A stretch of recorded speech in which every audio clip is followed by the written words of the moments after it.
All right, so now the clock switch is working, and it's mounted back onto the chassis.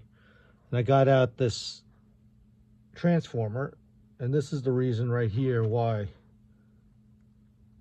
the radio was not aligning properly. It's because these mica capacitors, here we go, inside the transformer, you see that black stuff? That's silver migration. And that is the migration of the metal over the mica. Eventually creates a path for the electricity to flow, and then the radio won't receive stations anymore.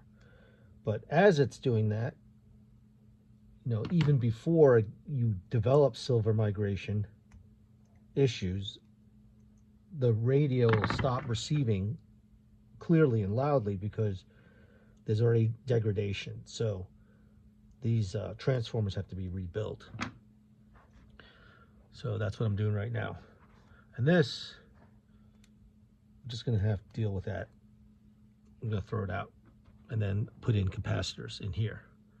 And then I'm going to get it mounted, and then I'm going to tune it, and then you'll see that these things, when they're rebuilt, they sound like the radio's brand new.